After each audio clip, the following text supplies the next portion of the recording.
10 p.m. Eastern Wartime. Your dial is set at 660, WEAF, New York.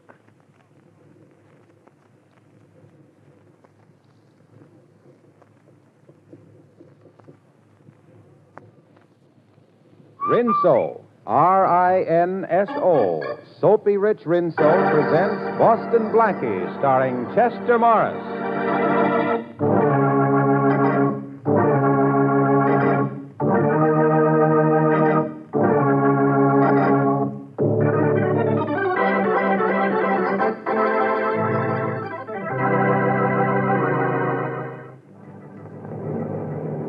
Municipal Tower to Transcontinental Flight 17. Municipal Tower to Transcontinental Flight 17. Over. That's us, Tom. Check it. Check. Transcontinental Flight 17 to Municipal Tower.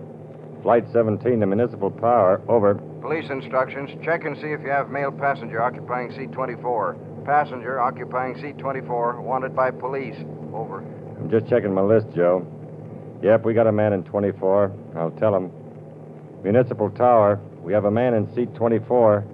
The name he's traveling under is John J. Jones. John J. Jones. Maybe that's his right name, but the police want him. They know him as Boston Blackie.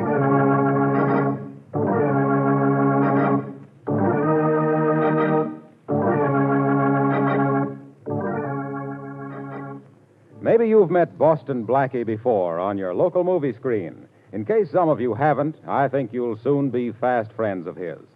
And maybe you've already tried new Soapy Rich Rinso, too. In which case, you don't need me to tell you how good it is. But if you aren't using Rinso now, I can't think of a better time for you to start. Now, when summer is here, you certainly don't want to spend hours on wash day scrubbing and boiling clothes. Well, just keep in mind that Rinso gets out the dirt without hard scrubbing or boiling. A short soaking in Rinso's lively suds, a few quick finger rubs, and you'll be ready to hang out a Rinso whitewash. Try this on your clothesline and see if you don't start whistling while you wash. And now, meet Boston Blackie. Outside the law is no strange territory to Blackie, but never does he stray for personal reward, although the police, and notably Inspector Farraday, find no solace in his motives and only bewilderment in his ability to remain out of their reach. Meet Chester Morris as Boston Blackie, enemy to those who make him an enemy, friend to those who have no friend.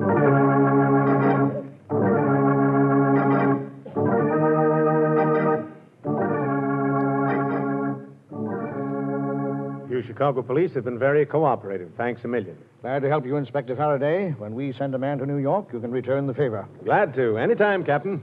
There's the plane now, Inspector. See it? Blackie has got to be on it. We know he was on the plane when it left Detroit, and it hasn't made any stops. Well, Blackie's liable to get out of anything, anytime. I remember once I had him in 2 sets of handcuffs, and the next minute... No handcuffs. No, Blackie. Chances are I couldn't have made the charge stick anyhow. Never have been able to tie anything on him in 6 years. You'll be able to arrest him now, won't you, Inspector? You're sure Blackie's the man, are you, Miss Moray? Oh, of course I'm sure. I was with my grandfather when he was robbed and the money stolen. The thief wore no mask, and I recognized him from the picture of Boston Blackie that was in the paper last year. Oh, I'm sure it was Blackie. Mm-hmm.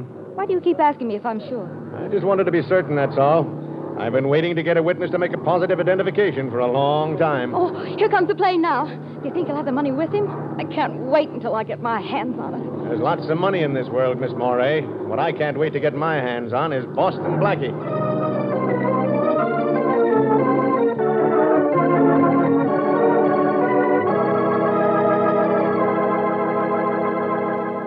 Go ahead in, Miss Moray.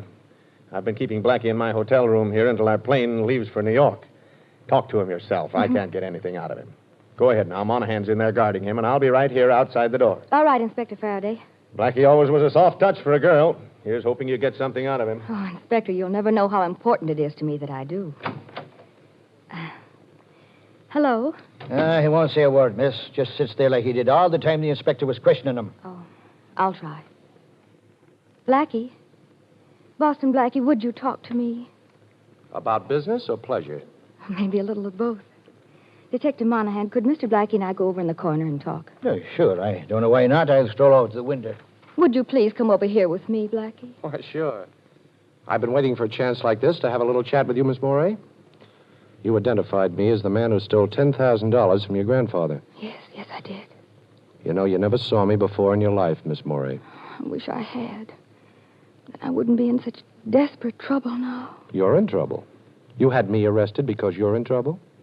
What is this, a new switch on the share the wealth plan? Oh, please let me explain.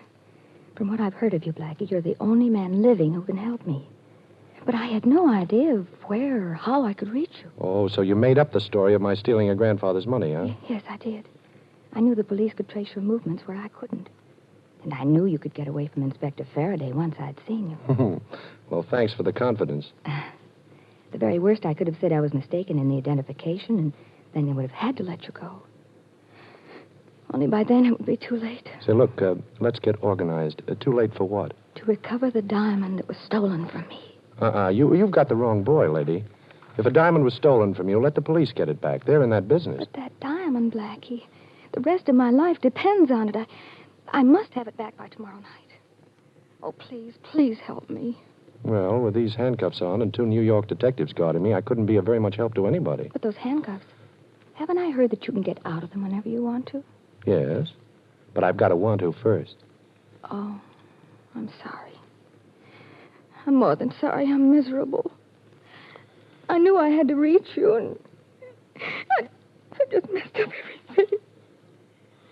No, I'll never... Oh, wait a minute, Miss Morey. We'll figure some way out. Here, wipe your eyes with this handkerchief. Thanks. But your hand. You got out of the handcuffs. Okay, now. There, your eyes are nice and dry. Now blow. You feel better now? Yes, I do. All right, then. Let me have your bad time story. I don't know how I can laugh. Oh, it's easy. You just open your mouth and close your eyes and think of Inspector Farraday. Never fails. Come on, Miss Morey. Tell me the whole story before Faraday gets restless. Well, I'm engaged to George Atwater. Yes? We're to be married soon, and yesterday he brought me something to look at. The Jonathan diamond. The Jonathan, huh? Oh, that's worth a fortune. Well, George's father has millions. Hey, Miss Farraday, you all right over there? Oh, yes, officer, thank you. I won't be a minute now. Blackie, the diamond belonged to George's father. George brought it over to show me, and then he had a little too much to drink, and I thought it safer if he left it with me. He agreed. And sometime during the night, it must have been stolen from my apartment. I get it. If you don't produce the diamond, there'll be a mess. The police don't know anything about the diamond? No. That's why I made up the story about my grandfather and the stolen money. Well, when do you have to produce the Jonathan, Miss Morey? Tomorrow night. George gets back from a trip then. He'll want it, and... Oh, Blackie. Tomorrow night? Well, it doesn't give me much time to work, but I'll try. Call the detective over here. All right, but why? Shh, don't ask questions. Just get him over. All right. Officer, would you come over here a minute, please? Sure, Miss Fletcher. Well, did he tell you anything? No, but I've got something to tell you, Monahan. Indeed, and what's that? This. You shouldn't have done that, Blackie. You shouldn't have hit the officer. You sure would have disappointed me if you hadn't said that. Now, listen. I'm going out the window and down the fire escape. As soon as I get moving, you scream for Faraday. Tell him what happened, that I socked Monahan and put the handcuffs on you. Here, I'd better do that now. Faraday's got the key. He'll open them later. There. Now, remember, you finally worked this handkerchief from around your mouth and screamed. Have you got that? Yes. Oh, Blackie, please remember that getting back that diamond means my marriage and my whole life's happiness. Okay. Well, I'm going to New York, and I'll do my best. If I get back the diamond, you get married. You know, I wouldn't be surprised if instead of Boston Blackie, from now on I'm known as Chicago Cupid.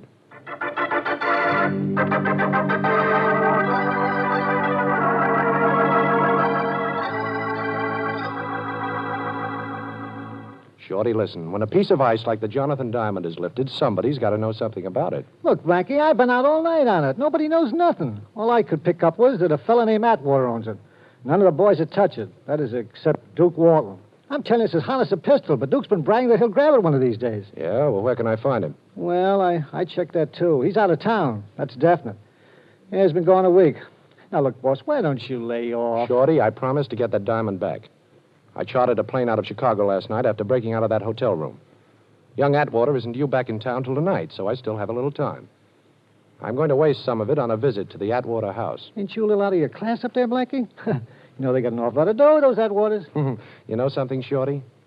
After the way that Morey girl smiled at me in Chicago, I kind of feel like $1 million myself.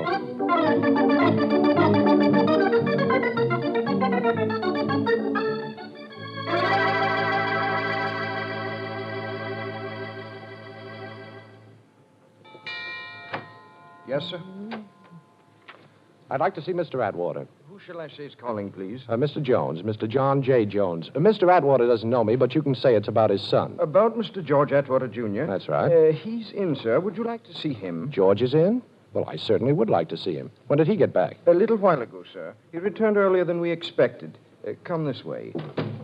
He's in the library, right here. Shall I announce you? No, thanks. I'll go right in. Very good, sir. Hello there. Mr. Atwater? Yes, I'm George Atwater. Who are you? Well, my name is Jones, Mr. Atwater. John J. Jones. I'm a friend of your fiancée's. Oh, a friend of Lee's? That's right. And if you don't mind, I'd like to ask you a question. Sure, go ahead. Well, the night before last, when you left Miss Moray, you were a little, Oh, what do you mean, a little? I was a lot. Well, I don't mean to be personal, but did you stop off anywhere on your way home? No, I got a cab and came right home. Mr. Atwater, where do you usually keep the Jonathan Diamond? I don't know what you're driving at, Mr. Jones, but, well, we keep it here in the library, in this wall safe. Only it's not here now. Would you open the safe for me, please? Well, now, Mr. Jones, you're a perfect stranger to me, even though you are a friend of Miss Moray's. Well, you could hardly expect... Oh. So, this is a holdup, huh? I'm sorry I had to pull this gun on you, Mr. Atwater, but I want to see that safe. You don't mind if I lock the library door, do you? I do mind, but I don't suppose that matters. Not a bit. There we are. So the Jonathan was kept in this safe, huh? The combination, Mr. Atwater, and keep your hands where I can see them. Sorry, Mr. Jones. I seem to have forgotten the combination. Well, I haven't time to make you remember it. Oh, the safe doesn't look too tough. Come over here where I can watch you while I go to work on it. All right. There's nothing inside the safe, but go ahead and open Quiet. it. Take that watch off your wrist and put it in your pocket. It's making too much noise. I can't hear the tumblers drop. Come on, take it off. All right. I think I've got the first number. Now for the second one. This box of yours is pretty simple, Mr. Atwater. In fact, it's about the most unsafe safe I ever saw. There, that's the second number, all right? Do you want to be a good boy and tell me the last number? No? Okay, be a bad boy and watch me find it out for myself. There. Now, that ought to do it. I'll try the handle now. Well, made it. My compliments. Save them. Let's take a look in this jewelry box. Oh, so the Jonathan Diamond wasn't in the safe, huh? Well, what's this, then? That's the Jonathan, all right. I meant to leave it at Miss Moray's apartment, but I changed my mind. Open this door! Open it up! Open the door, Mr. Atwater! We're the police. Open up! Farraday. He must have had Shorty watched and trailed me here. You don't mind if I close this safe door, do you, Mr. Jones? I want you to be caught with that diamond still in your hand. Well, this seems to be my day for unexpected visitors. Now, keep away from that door, Atwater. You don't scare me. I'm going to open it. I'm coming. I'm going. You'll have to hurry. He's going through the window. Quick. He's got the Jonathan Diamond. He must still be in the garden. I've got 2 men out there. Maybe I can spot him from here. Come on, Monahan. Blackie! Blackie, stop! Shoot, we've got him. And he's got the Jonathan Diamond. At last. Boston Blackie caught red-handed.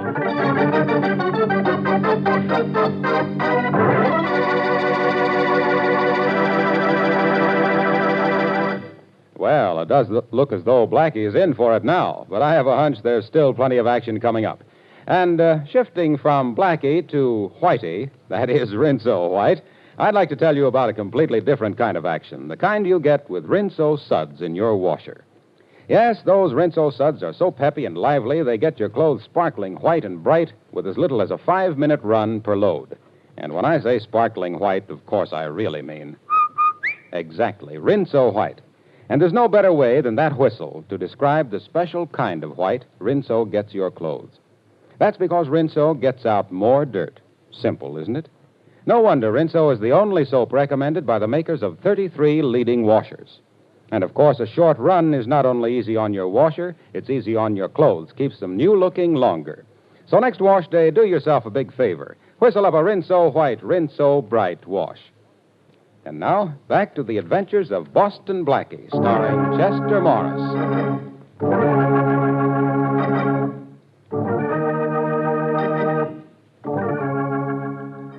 How do you like ourselves, Blackie? Air conditioning between the bars and everything. Comfortable enough for you? Oh, sure, this one's wonderful. I wish you'd try sleeping on that mattress they have in here. I gave up in the middle of the night and slept on the stone floor. It was softer. Oh, come on, Faraday. How about a couple of pillows? Oh, poor Blackie. Too bad I didn't hear you. I've suddenly gotten very deaf. Isn't that terrible? You've suddenly gotten very deaf, and you've always been very dumb. Oh, very funny, Blackie. Yes, I know. New gag writer. Last one have to go back to kindergarten? Yes, and he told me how much all the other children miss you since you stopped going, Faraday. Blackie, we had to grab you on that Morey girl's charge. All right, so you grabbed me. That $10,000 stick-up, Blackie. That isn't important now. We'll talk about that later. But where's the Jonathan diamond? Jonathan Diamond? What's that? Listen, Blackie, you've had that diamond in your hand. Now, you had it when we broke in. Atwater saw it there. Where is it now? Now, you listen, Faraday. You've got to get me out of here in a couple of hours. You haven't a thing to hold me on. No, breaking into the Atwater house. I broke out of the house, not into it. Now, see if that's a crime, Inspector. You opened the safe in the library and you stole the Jonathan diamond. How about that? You sure I did? Does that safe look forced? Did you find the diamond on me? No to all those things. But we've got George Atwater as a witness. A witness to what? I was calling on him at the suggestion of a mutual friend, Inspector.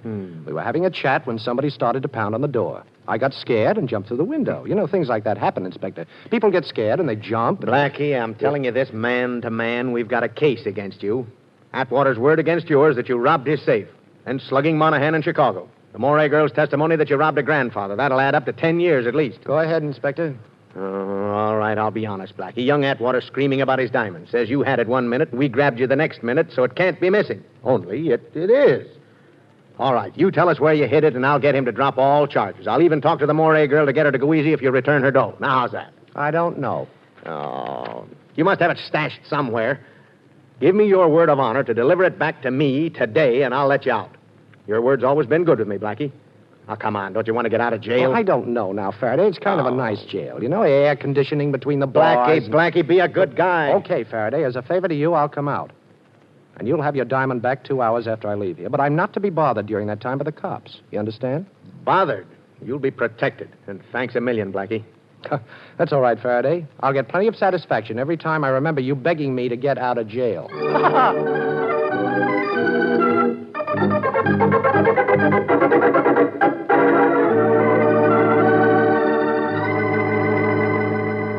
Hello? Miss Morey, this is Blackie. Can you talk? Oh, yes, of course. Nobody's here.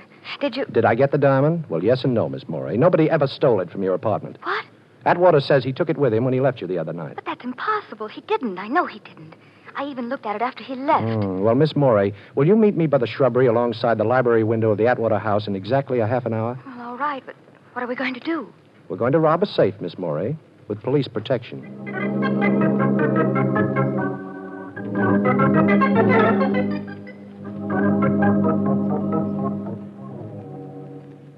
Keep that flashlight steady, Miss Morey, please. If we're lucky, the safe won't be locked. Why not? Because nobody knows I put the diamond back in it when the police pounded on the door. And it was only slammed shut by young Atwater. Well, here it is. There, you see? It was open. And here's the box that holds the Jonathan diamond. Put your flashlight on it. We'll take a quick look. All right, there. But, the box is empty. Uh-oh. Atwater must have seen me put it back and grabbed it. But why is he telling the police that I have it? And see that I'm not disturbed. Quick, that's Atwater now. Put out that flash and get back of these drapes. Hurry. All right.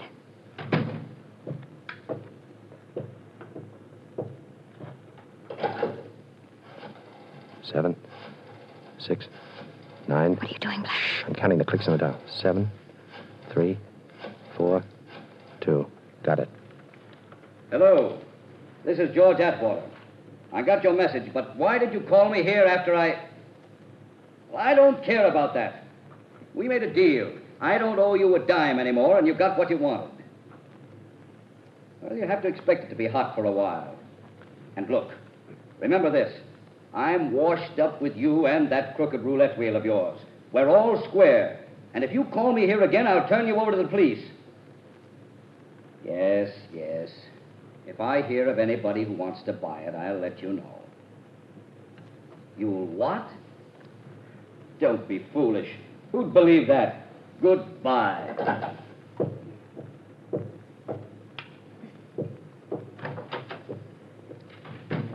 I think I understand everything now, Miss Morey, but I've got to find the man Atwater just called. But how can you? He didn't mention any names. No, but I counted the clicks as he was dialing that number. If my ears haven't let me down, I can call that number, too. Anyhow, I'm going to try. You think that man has the Jonathan diamond? Yes, I think so. But you don't have to worry about it from now on. You won't be blamed because it was missing from your apartment. But you're in a mess now, aren't you? Well, yes, kind of. You see, I promised Faraday that he'd have his diamond back in 2 hours, and I can't keep that promise. Well, I hope the OPA hasn't put a ceiling on tempers, because if they have, he'll hit it.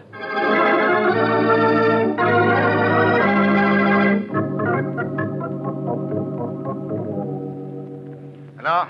Police headquarters. Inspector Farraday, please. Just a minute. Faraday speaking. This is Blackie, Faraday. Your time's up, Blackie. Have you got the Jonathan Diamond? Well, no, Inspector, I haven't. You're stalling. Now, Blackie, you've crossed me for the last time. I'm going to have a dragnet out that'll have you down here before you know it, and you're going to stay in jail this time. Yeah, but, Inspector, listen, He wouldn't listen, Shorty. I've got to work extra fast now. Gee, Blackie, look, if there's anything Hold I it, can Shorty. I'm going to try that number Atwater called.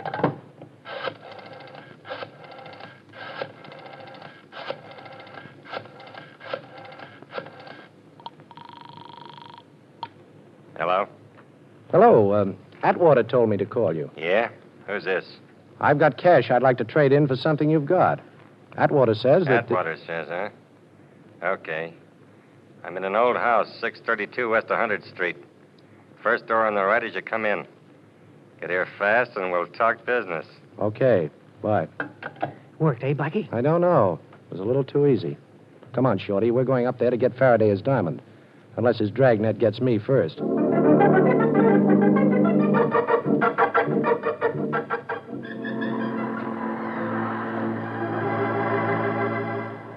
Blackie, duck down. Duck down this hallway. Okay, what is it, Shorty? Prowl car just coming this way.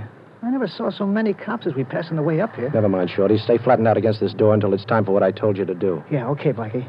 But who really stole the Jonathan Diamond? Nobody stole it, Shorty. Atwater left the stone at Lee Moray's apartment and then returned later that night and lifted it so that Miss Moray could report it stolen to the police. Ixnay, boss. Coppers.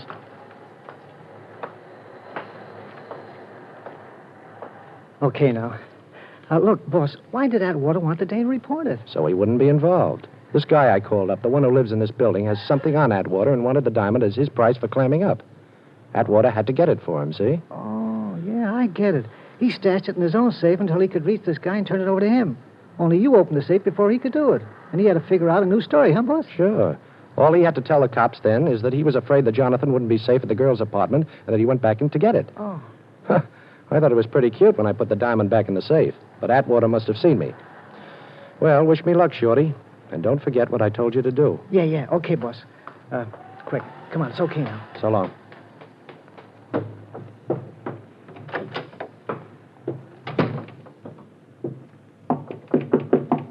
Yeah? Who is it? I called you a little while ago. Okay. Open up. Okay. Well, Duke Walton. Put that gun down, Duke. You and I can make a deal. Think so? Sure. Lucky you're not as cute as you thought. I called Atwater back and found your call was a phony. Too bad for you. Now I gotta bump you. Wait a minute, Duke. I'm gonna wait a couple of minutes, Blackie. Some friends of mine are coming over with a car to take you on a little trip. Now sit down in that chair and put your arms behind your back. Go on, I ain't the patient type. Okay, Duke. How's that? That's better. Now I'm gonna tie you up nice and pretty like that. How do you like it? Too tight for your pretty hands to be tied? Well, yes, if you really want to know. I don't. I'll give it an extra yank just to make sure. Hey, Duke. Huh? Duke, look under the door. Huh? That's smoke. Where? Hey, that's right. Well, that makes things easier. This joint's a fire trap. I'll scram out of here and leave you tied up, Blackie. Blackie, I guess I was just born under a lucky star. Eh? Maybe. But don't forget, Duke, sometimes stars have a habit of falling. Yeah, okay, so I'm ducking right out of here. Fire! Fire! The whole building's on fire! Come on, get out of here! That does it. So long, Blackie. Me and the Jonathan Diamond are getting out of here, and both of us are nice and safe, which is more than I can say for you, pal. Wait a minute, Duke. I've got a proposition. Sure, but I got a date. No use trying to bust them ropes, boy. Maybe the fire will burn them through for you, huh? Hey, you did it. How'd you get out of them ropes? Never mind, ain't gonna do you any good. Oh, yes, it is, Duke. This place is on fire. Go on, try and get out. I don't have to try, I'm getting. Take a look at the door, Duke. It's locked. Sure, it's locked, and I'm gonna open it right now. Hey, where'd the key go to? I've got it, Duke, right here. I locked the door and removed the key when I had my back to the door after you got the drop on me. Come on, give it to me. We'll both be burned to death. Sure, Duke. Here it is. Catch. Hey, don't throw it like... Hey, where'd it go? I gotta get it. Sure, you're gonna get it, but good. You missed me, sucker. I'll sucker you out. Get you for this, Blackie, if it's a... Take a million. Oh! Hey, you're breaking my wrist. Drop that gun. Okay. Now, where's the diamond? Never mind the diamond, Blackie. The fire will both be trapped. Well, there's no fire, sucker. Huh? My pal Shorty burned some papers in the hall and pounded on the door. But you- Now, give her that diamond. You must have it on you. When you thought there was a fire, you'd have never left without it. I ain't got it, Blackie. When I found your phone call was a phony, I give it to a guy to hold for You're me. lying, Duke. I'm going to search you. Now, turn around with your back to me and keep your hands in the air. Yeah, okay, but I tell you, I ain't got it on me. Well, we'll see. It's not here. Not here. It's not here. It's me, boss. Everything all right? Okay, Shorty, I'll let you in. Wait till I pick up the key. Now, don't move, you. Well, it worked, huh, boss? Yeah, it worked, but do you recognize this guy, Shorty? Sure. That's Duke Walton, the guy I was telling you about. It was bragged he'd have the Jonathan Diamond. Well, he hasn't got it. I've searched him. He's clean, Shorty. He's holding out, the dirty heel. Yes, the dirty... Heel. Heel, huh? You know, Shorty, I think I've got something there. It's the one place I didn't look.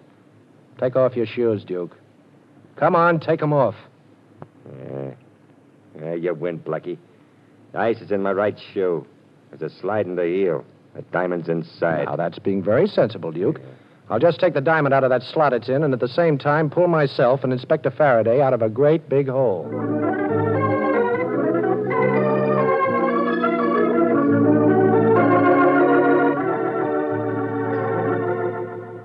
Well, it's bargain day, Faraday. You've got your diamond, and I've got Miss Morey. Right, honey? Well, for a while, Blackie. Then I've got to go back home to Wisconsin. Oh, well, can we go now, Inspector? Okay, Blackie. Go ahead. Beat it. You're in the clear.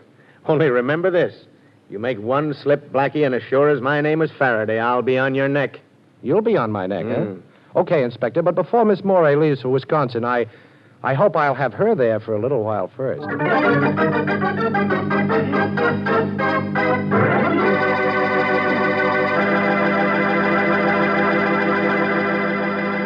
Oh, say, one more thing about Rinso. That same Rinso that's such a big help on wash day.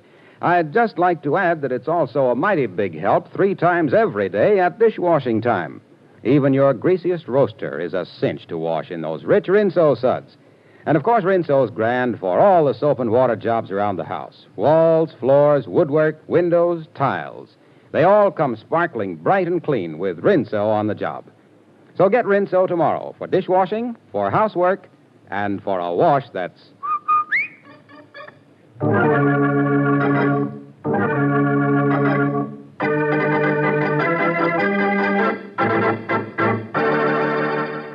And now a glimpse at next week's adventure of Boston Blackie. I won't do it, I tell you. I can't do it. Mr. Manletter, it's the only way your business can be saved. I don't care about that. If the only way it can be saved is by risking the life of my friend Boston Blackie, well, I'd rather it were lost.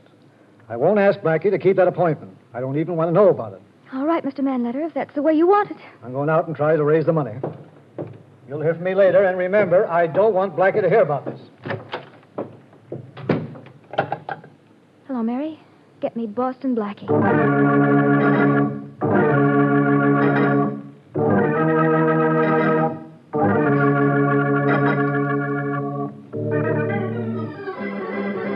Be sure to listen at this same time next week for another exciting adventure with Boston Blackie, starring Chester Morris with Richard Lane as Inspector Farraday. You can see Chester Morris as Boston Blackie on the screen at your favorite movie theater. Boston Blackie's latest Columbia picture is One Mysterious Night, soon to be released. Original music for this program by Charles Cornell. This is Harlow Wilcox speaking for the makers of Rinso and wishing you all a very pleasant good night.